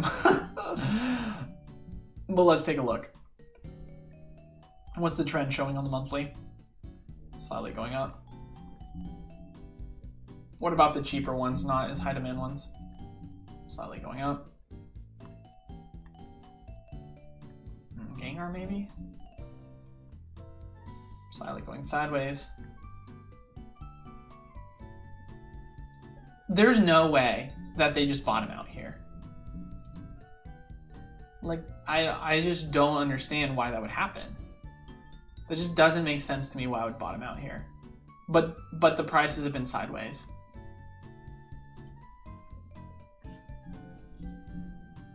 I would say wait a couple weeks to a month and see where the price action goes. Because if it's just going sideways at the moment, unless you start to see about 2 weeks of trending action, I wouldn't start to get concerned. But I would have to err on the side of down more than up for trainer gallery cards because they're so much easier to pull. I could be off base with that, but it just doesn't make sense why I would do that. Because this is not alt arts. Alt arts are a different conversation because they're harder to pull. These are not hard to pull. These are easy to pull. So unless you're saying it's because there's high demand for this set, which there is decent demand, but it's not that good of demand where all these high, easy to pull cards are going to go up in value. So I'd say, yeah, I'd say wait a month, I would say, or, you know, a couple of weeks at least. And just kind of see there. And if you see the price is still going sideways, then wait until it chooses a direction. Because I don't, like, I understand we're in an era of now one print wave, but there's no way that there isn't going to be more Lost Origin product that's just going to drop it in price, you know? But I don't know. Depends how risky you're trying to get with it. Some alts may be worth it. Yeah, it's hard with the pull rates. Lost Origin trainers, I'd leave another month to buy. SP says, yeah, I mean, he's right there with me. I think Lost Origin might turn off some people due to the tough pull rates of the alt arts. Potentially. I highly doubt it that much though, but I could be wrong. I love opening Lost Origin because it has good pull rates except for the alt arts, obviously, at least for me. No, I'm right there with you, Pride. I've had great pulls except for the alt arts. Great pulls for the alt arts. Do you reckon there will be a Pogo special for the holidays? Like a ETB special? More than likely, I would assume so. They have a ton of Pokemon Go product floating around. But those Lugias are promo here for a collection box. I highly doubt that. I mean, those the Lugias are, I mean, that looks like a Lugia that would be in a set. It's a full art Lugia, and then it's a V-Star Lugia. I mean, I guess you could say this might be it, but I don't, I mean, that just seems like it'd be just part of the regular set. I don't understand why they would be full arts or promos.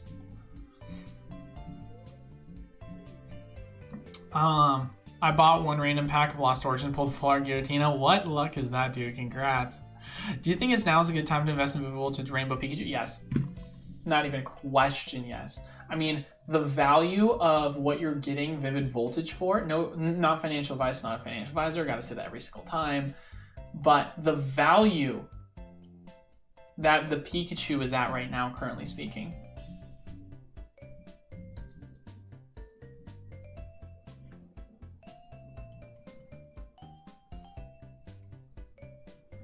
At 320, and now it's at around the 140-ish, and it looks like it's kind of bottoming out. I could be wrong, but this just seems like a really good value right now. I think that whole set you can get for what? Probably get this whole entire set for around 300 bucks. Maybe 400. I think the value's there where you can easily master set this. I think this is a great value now from if you're looking high to now, especially after how much it's been printed. If you're trying to buy it, like I said, not financial advisor, but I don't see why now wouldn't be the bad time to buy if you're trying to look at it.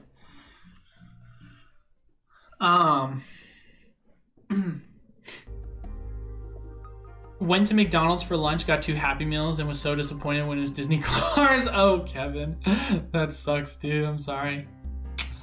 Jason K, don't change your mystery packs when you get as big as Poke Rep. Keep the value, Eli. I'll definitely keep that in mind, Jason. I think the only thing I'll have to consider is I'll want to keep the value, but the question then, of course, becomes at that point, I'll have to still put limits on how much, because if I do hypothetically, you know, Lord willing, get that big, I would really like it to be where I don't have to ship out hundreds of thousands of Pokemon packs every time I do it, because if the demand is there, because I'm giving such good value, then that would be something that would be tough for me to deal with. So I'd have to hire some people to help create the mystery packs.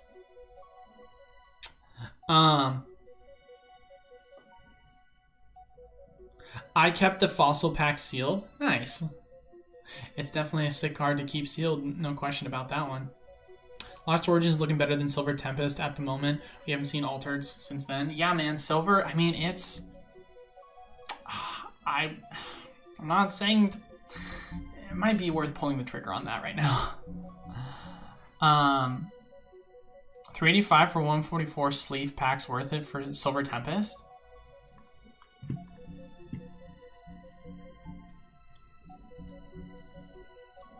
You're paying $2.67 a pack?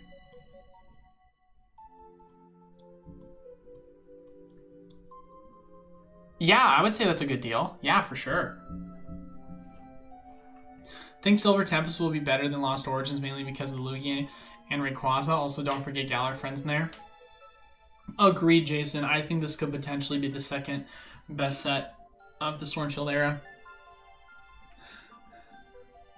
Pikachu Rainbow is the headliner for Vivid and much harder to pull than Lost Origin Black and Gold Pikachus. I think I might be harder to pull than Lost Origin. Yeah, it's definitely a hard one to pull. What's your opinion on the best Sun and Moon set to invest in? I've been eyeing Cosmic. Cosmic packs have been one thing that I've talked about very heavily for a while, because I think Cosmic is one of the best sets of all time. Now, maybe I'm a little biased there, but it has everything you want from every generation, which is why it's such a good set. And then the reason why I love it so much is because they keep putting Cosmic packs in product, and that's what makes it really nice, right? Because we go and look at the just general loose pack valuations.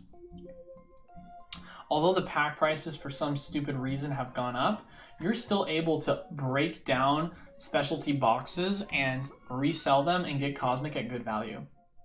Obviously, the most recent that we have available right now is the Arceus. The Arceus figure collection. But if I'm correct, it's the Arceus V-Star box, or I can't remember which box, but there's a new box that's coming out that's also going to have Cosmic Eclipse packs. No, it's not the Arceus V-Star box. What's the box that has the V-Star packs?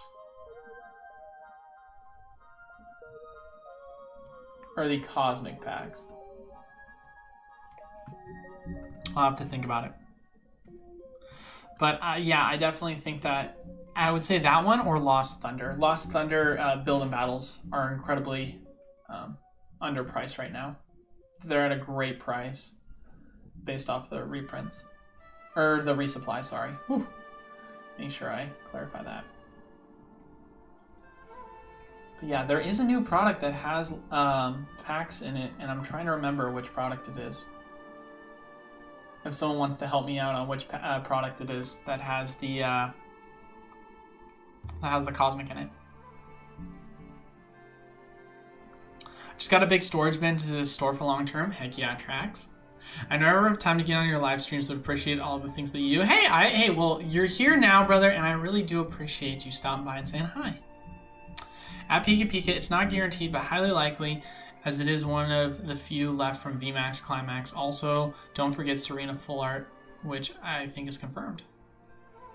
Reprint everything, Kevin says. What is the biggest change you've seen so far for the buying Palladium print group? That printing, gosh dang it, did not mean to do that. That printing has actually, the biggest change, two in particular. One, print quality has gone down, and two, the overall amount of sets that they've printed so far has gone down. So far it has been exactly the opposite of what we figured. So not happy about it. I had a Hidden Fates ETB extra. I want to sell it, but saw I made a small tear. Would you rip or sell for cheaper? I mean, are you trying to sell right now? That's the question, because I think I would just hold long term. I think the value for Hidden Fates right now is undervalued, considering the fact that it's been going sideways forever, and we've seen it valued at twice its current price right now, historically. So, and it's been sitting there forever sideways. So if you're trying to sell right now, I mean, it's up to you, man. You're gonna obviously get more value selling it with a slight tear, but if you're really inclined to open it because you're saying to yourself, well, I'd much rather open it because it's fun, then that's on you. But if it were me personally, I'd just hold. I finally made it! Babe cakes! Oh my goodness gracious, what the heck, man? Anyone hear anything on the 12.5 set? Just now that we know the next Japanese set is going to be released on the 21st, so we should start to see alt arts designs leaked that week. 21st of October. The problem is the reprint packs are rushed and trash. Which sets in particular, Kevin? Hire me, I'll help, John Boy says. John Boy's like, I'm here to help with Millennium Print Group. Has anyone seen any holo rares in Lost Origins that were cut as if they were cut with a child safety scissors of north quality? I've seen a lot of just cards in general, Ari Sky, that's just like there's a line down the middle, like not even like print lines, just for like holos, just print lines for everything. Holo, non-holo, rare, uncommon, common. Like, it's been bad, dude. This is some of the worst print quality I've ever seen on a set. Is Lost Origin. It just doesn't make any sense to me why.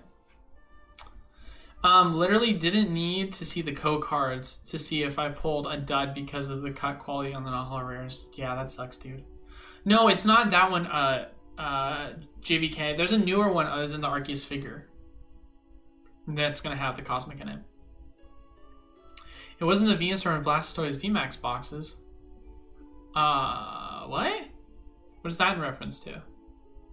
The Rite Aid knockouts by me have 2 Cosmic in each one. Not bad for $10. That's an incredible price, Gabe. What the heck? I'll have to look at Rite Aid then. Long term's the way to go for Hidden Fates. Let's go. Thanks. Yeah, of course. No problem, brother. Well, why do you think sets are so big nowadays? To sell more packs due to difficulty of pulling master sets?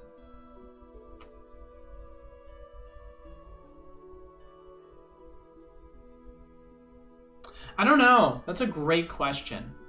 Because at that point, I guess that would be it.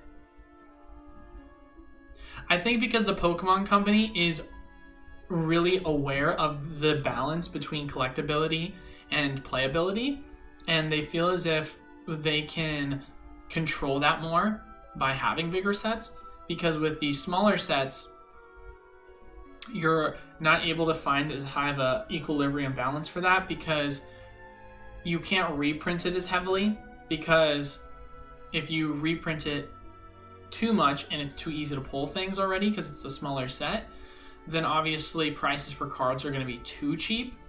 And if you don't reprint it, then booster box prices are going to be too expensive, which then in turn packs are going to be too cheap because they're easier to pull things. But if you have bigger sets where it's harder to pull things and harder to complete master sets, then for them, it allows them to have more control in the aspect of, hey, if we see certain cards start to raise up in value, well, we know that we're confident enough that we can print the ETBs or the booster boxes in the ground, and it's going to help not only with the, still product value going down, but also card value going down, which is good for competitive and good for the scene.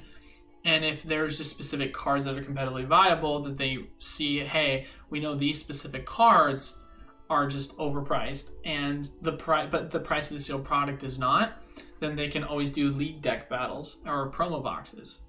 So I feel like they have more control in that aspect. Versus if you say to yourself, let's say there's a set that has 5 main pulls, and of those 5 main pulls, 2 of them are overpriced. Well, if you go in and make promo boxes for those 2 overpriced ones and they crash in value, then no one's going to want the rest of the set, right? So you can't address the competitive scene in that regard because you're also destroying the collectability side of it. So it's easier to find balance with that, is my opinion. Fly me down for a few days and I'll pack up the biggest wave. Pack up the bigger waves of mystery packs, John Boy says. That's so funny. Hey, we'll get there, John Boy. Don't worry. We'll get there, my guy. Can we start a petition to bring back OG holo patterns? Yes, the holo patterns were so much better for reverse holos and holos. Oh, yes, please. What do you think about eBay SDC code cards $6 if the cards itself is $60? It makes sense, I guess, but like you were saying, if you can wait a couple of weeks and you can just reuse the code cards, it's quite interesting to me. Bring back the firework patterns from Legendary Collection. Those are sick. Love to get some. That would be cool. That have Cosmic in them. There's a new set that's coming out that has Cosmic packs in them. Oh, it's the Arceus V-Star Premium. I knew it was an Arceus box, but I forgot which one it was. It's this one. Yeah, so it's going to have Cosmic in it.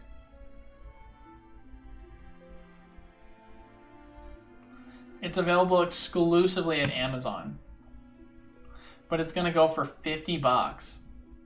What a scam. It's exclusively at Amazon. Amazon better have Amazon Day sales then, because no one's going to want to buy it at $50.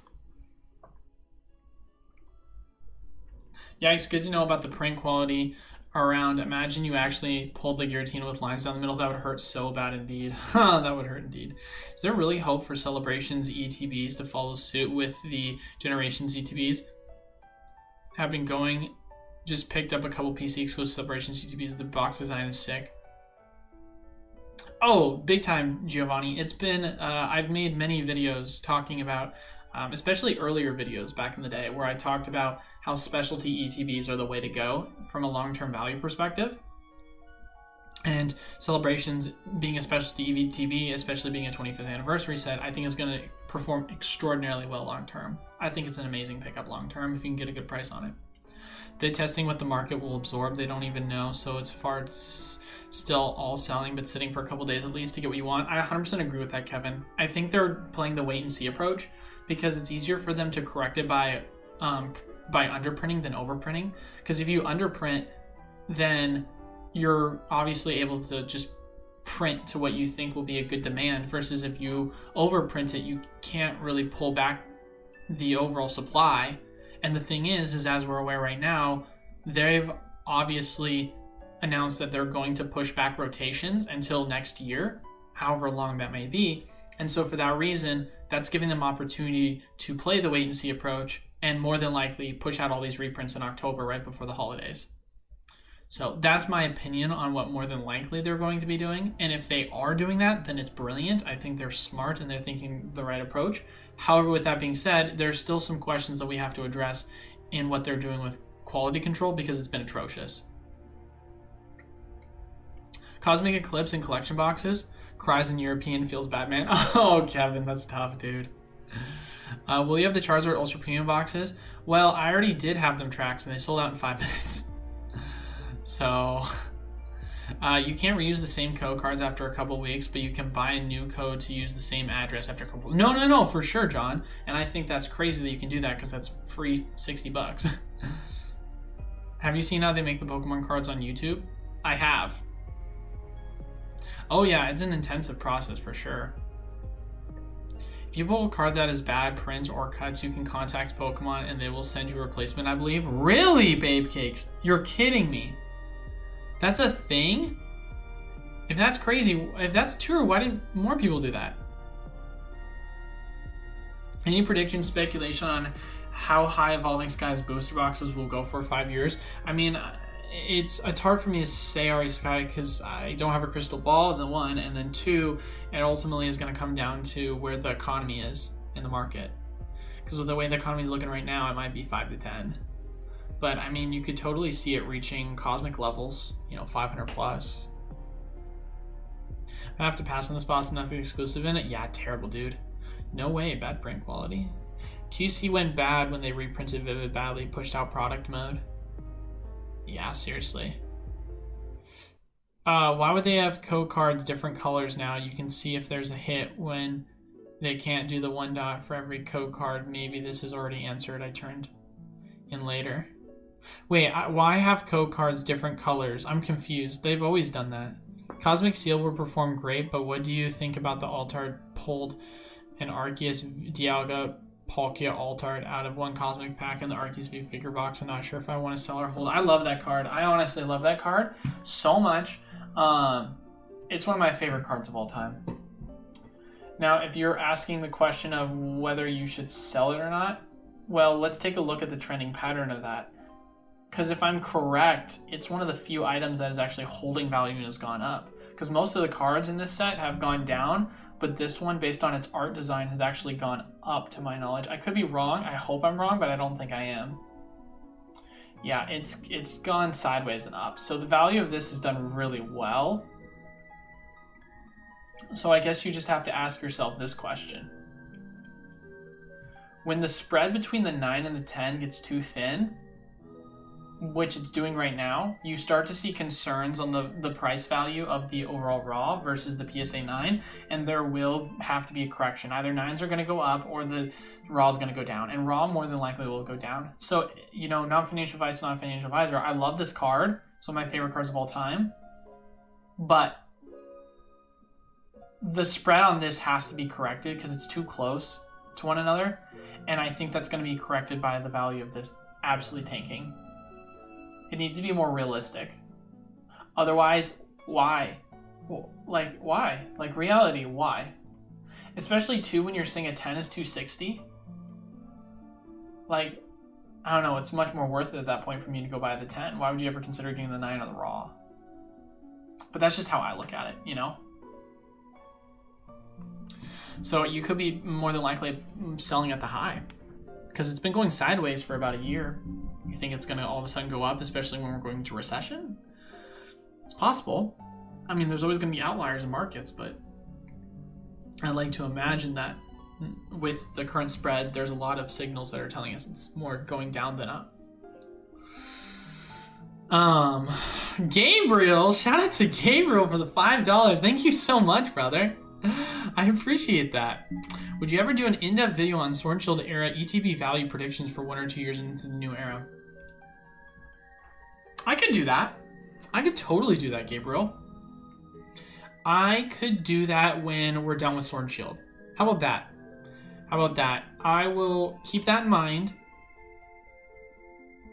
And what I will do is you know what the set will be, Gabriel? It'll be a 2-part series set. Actually, it'll be a 3-part series set, Gabriel. It'll be my top ETBs from the Sword and Shield era going out of rotation. And it's only once the sets have gone out of rotation, obviously. Or maybe we can say leading up to out of rotation. And then it'll be my top pickups for booster boxes, and then it'll be my top for all other sealed product. I could totally do a video for that. Obviously, I want the timing to be appropriate on it so that we can really have a conversation once we start to know what out of rotation is going to look like for a lot of Sword and Shield era product. But yeah, I could totally see that as a good video idea. All right, guys, I'm going to start wrapping it up here. We've been going for almost 2 hours. So it's going to be the last 5 minutes of me answering your guys' questions. I'm almost caught up. I was caught up and now I'm not. So it's time. I think I found it on Deep Dive in the FAQs a while ago. Interesting. Huh. Guess that the next specially set PC ETB will have a new MSRP pricing like Pogo. Quite a big price bump compared to Celebration PC ETBs, which have much more content versus Pogo. That's a great point. That's a great point, Pika.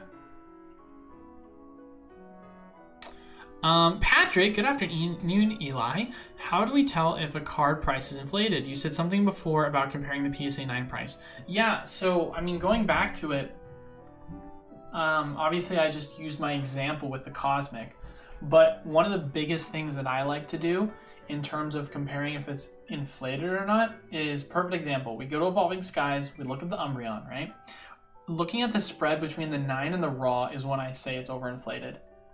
Because there is no incentive for me to want to buy the raw card when I can just, so look at this, guys. Raw is orange, blue is PSA 9. You are at a point right now where you can get the PSA 9 for $20, $25 cheaper. Why would you want to get the raw when you can just go buy the 9 and crack it open? You're getting it for cheaper. So when you see that there's a spread where it's either too close in value between the two, or the raw is more expensive than the PSA 9, there needs to be corrections made with that. So that's what I would say the biggest indicator is. Definitely true. They will send you a new card. But has to be in print still. I'm sure they will. That's sick, dude. I mean, so you found that in the FAQs. Is there something in terms of like how bad the quality has to be for you to do that? Dustin says other alt arts in Sun and Moon era went up. True. We were actually talking about that when I was having a conversation about prices for Sun and Moon era. How everything's going down except for like alt arts, because since alt arts and Sword and Shield era have been doing well, people have been going back and looking at Sun and Moon alt arts. Do you think we'll see return of Pokeballs on English ETB since Japan has been having resale problems? Don't we still have that? Oh, on English ETBs. Ooh, that's a good question. I think if it does become a problem, you could see that. Which is better for long-term, ET or booster box? ETB. Short-term booster boxes have always done better because they're more volatile, but since they have more reprints, they have a harder time long-term of creating a greater yield. Historically speaking, ETBs, but specifically specialty ETBs do even better.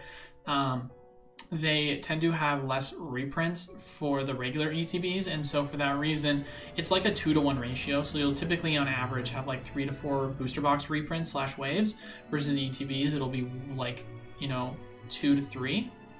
And so the value that you're getting from the ETBs versus the booster boxes is so much greater just because the scarcity of it all on how much they print.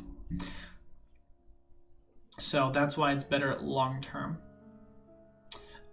And are you early, Tyrone? Tyrone, what the heck, man? You're late, dude. We've been going for 2 hours now. People have been paying $500 for raw Umbreon. People are crazy, Dustin. Tyrone, you got plenty of time left. Well, enough to where if you want to ask a question about if Steam Siege is the best set of all time. That's funny. I guess it would make sense to buy the raw if it has ever changed out of PSA 9. Yeah, it's weird, man. Ben Young, this is my first live stream of yours in a while. Apologize that I've been visiting a friend in Wilster. Astral Radiance ETBs for £35. I know it's in the UK and the US. Would you invest or crack? Well, thanks for stopping by again, brother. I appreciate it. Astral ETBs for £35.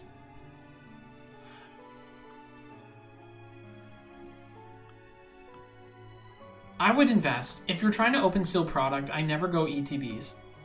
The only time I ever do is if it's specialty ETBs. But in terms of actual investment value, you know, ETBs long-term hold booster boxes. You're trying to open, you're going to get more pack value out of that. So I would definitely hold, man.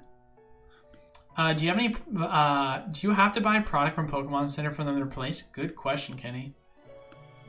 Do you think Zard UPC allocations will be enough to meet demand release? Will large online sellers? I think we'll see a large correction for sure, John. I would like to say so.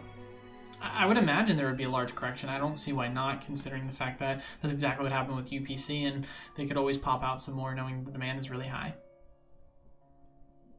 But I could be wrong. So, but that's just what they did. All right, last 2 questions from Ben Young and Kevin. Then I gotta go. Any news from your distributors about the Dragonite boxes for Pogo? I've heard the big delays in the release schedule. Sorry, just catching up. Yeah, just delays. No updates other than that.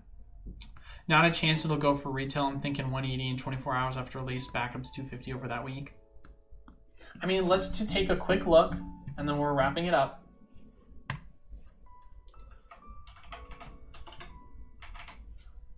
Celebrations Ultra Premium Collection. What did it do? And how long did it take from its high to its inevitable low?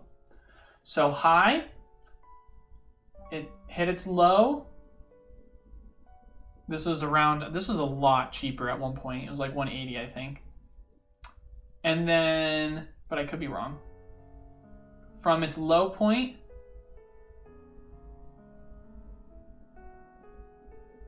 took about a month to really pick up steam. So yeah, you realistically have weeks to kind of figure it out. I mean, you could see that. You could definitely see. I mean, I think that's a pretty spot on prediction. I might go a little lower and say 160, but 180 seems more conservative, and I mean, you're gonna hit on that more than likely, Kevin. So that's all I would say. That's all I would say with that. But yeah, that is all as far as it goes. We've been going for a while now. Just want to thank you guys all once again so much for stopping by.